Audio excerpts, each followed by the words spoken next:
Selamat datang di sebuah perjalanan epik melintasi mitos-mitos kuno menuju jantung mitologi Nordik. Hari ini, kita akan mengungkap kisah luar biasa tentang bagaimana alam semesta terbentuk dari kekosongan, kelahiran para dewa, terciptanya 9 dunia yang menakjubkan, hingga ramalan akhir zaman yang dahsyat, yaitu Ragnarok. Siapkan diri Anda untuk menyelami dunia penuh keajaiban, keberanian, dan takdir yang tak terhindarkan. Bayangkan, pada awalnya, tidak ada apa-apa. Hanya ada jurang kosong tak berujung yang disebut Ginnungagap. Di satu sisi, ada Muspelheim, dunia api yang membara, dijaga oleh raksasa api Surd. Di sisi lain, ada Niflheim, dunia es dan kabut yang dingin menusuk. Ketika hawa panas dari Muspelheim bertemu dengan dinginnya es Niflheim di tengah jurang, keajaiban pun terjadi. Es mulai mencair, dan dari titsen-titsen air primordial itu, muncullah makhluk hidup pertama. Makhluk pertama ini adalah Ymir, seorang raksasa kuno yang bisa berkembang biak sendiri, melahirkan ras raksasa lainnya. Bersamanya, muncul juga Audumla, seekor sapi raksasa kosmik. Saat Audumla menjilati bongkahan es untuk mendapatkan nutrisi, ia tanpa sengaja membebaskan sosok Buri yang kelak menjadi leluhur para dewa. Buri memiliki seorang putra bernama Bor, yang kemudian menikah dengan seorang raksasa bernama Besla. Dari persatuan mereka, lahirlah 3 dewa bersaudara yang perkasa, Odin, Vili, dan Vi. Mereka inilah yang nantinya akan menjadi arsitek dan penguasa alam semesta. Namun, Odin dan saudara-saudaranya merasa terancam oleh jumlah raksasa yang terus bertambah. Mereka pun mengambil keputusan drastis. Mereka membunuh Ymir. Tapi, kematian Ymir bukanlah akhir, melainkan awal dari penciptaan. Dari tubuh raksasa Ymir, mereka membentuk dunia yang kita kenal. Dagingnya diubah menjadi daratan, darahnya yang melimpah menjadi lautan dan danau. Tulang belulangnya yang kokoh menjulang menjadi gunung-gunung perkasa. Tengkoraknya yang besar diangkat menjadi langit, dan otaknya yang hancur disebar menjadi awan yang kita lihat hari ini.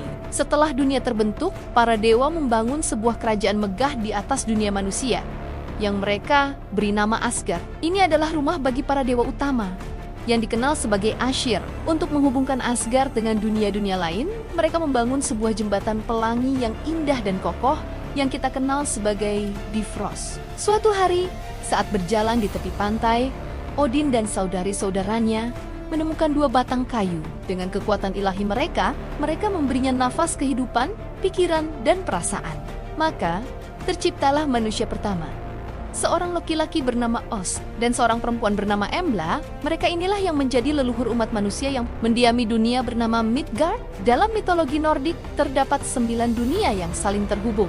Ada Niflheim, dunia es yang dingin; Muspelheim, dunia api yang membara; Jotunheim, tempat tinggal para raksasa; Midgard, dunia manusia; dan Asgard, kerajaan para dewa.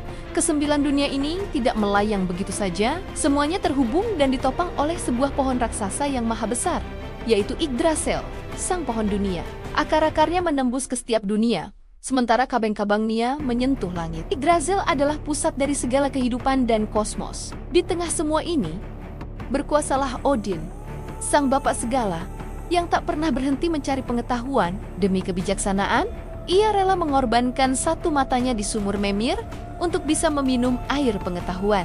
Ia bahkan menggantung dirinya di pohon Yggdrasil selama 9 hari 9 malam, sebuah pengorbanan besar untuk memahami rahasia rune, simbol-simbol magis yang menyimpan kekuatan alam semesta. Namun, setiap kisah agung memiliki akhir, dan dalam mitologi Nordik, akhir itu dikenal sebagai Ragnarok, kehancuran total alam semesta yang telah diramalkan. Para Norn, penjaga takdir, telah menenun benang nasib ini.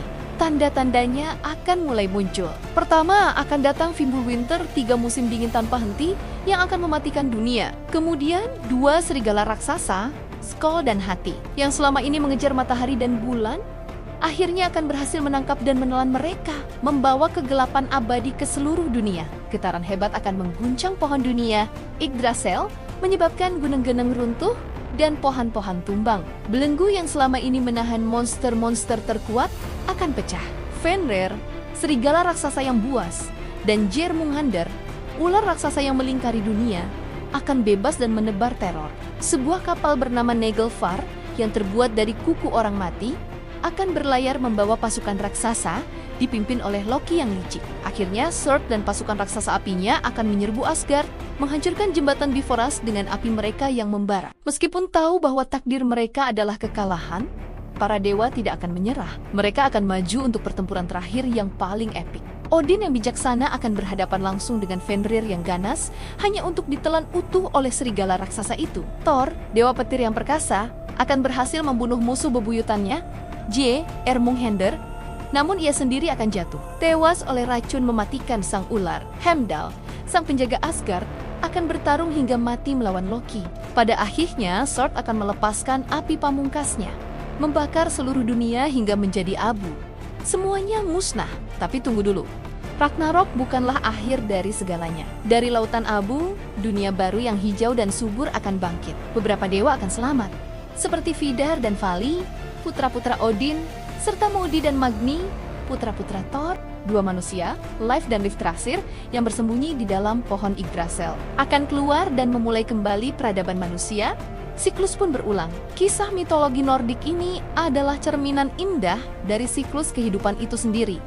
Penciptaan, kehancuran, dan kelahiran kembali. Ini adalah narasi epik tentang keberanian dalam menghadapi takdir, pengorbanan demi tujuan yang lebih besar, dan harapan abadi akan sebuah awal yang baru. Semoga perjalanan kita hari ini membuka wawasan baru tentang kekayaan legenda dari tanah Nordik kuno. Terima kasih sudah menonton sampai akhir. Jika kalian menyukai konten seperti ini, jangan lupa untuk menekan tombol like, share, dan subscribe agar tidak ketinggalan petualangan kita berikutnya. Sampai jumpa!